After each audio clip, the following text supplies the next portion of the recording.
তুমি দেখবে উপযুক্ত চেয়ারে অনুপযুক্ত ব্যক্তি বসে আছে কিয়ামতের আলামত।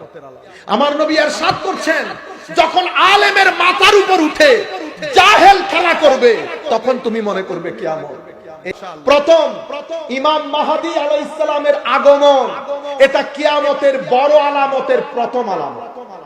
ইমাম মাহদীর সাথে হযরত ঈসার দেখা হবে কোথায়?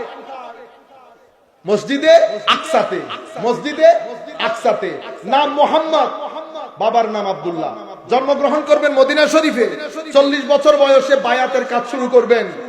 মাকাম ইব্রাহিম এবং হাজারে আসওয়াদের মাঝখানে উনি 40 বছর বয়সে বায়াতের কাজ শুরু করবেন।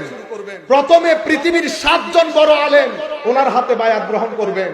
অতঃপর একটা নির্দিষ্ট সংখ্যা, সেটা প্রায় 100 জনের মতো পৃথিবীর বাছা বাছা মানুষ, শক্তিশালী মানুষ ওনার হাতে বায়াত গ্রহণ করবেন। উনি অতঃপর মসজিদে আকসার মধ্যে ফজরের নামাজের ইমামতিতে দাঁড়াবেন। সেই জায়গার মধ্যে হযরত ঈসার আগমন হবে।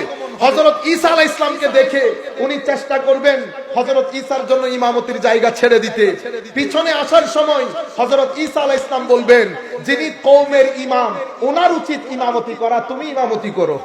হযরতে ঈসা আলাইহিস সালাম ইমাম মাহদীর ইমামতিতে ফজরের নামাজ আদায় করবেন।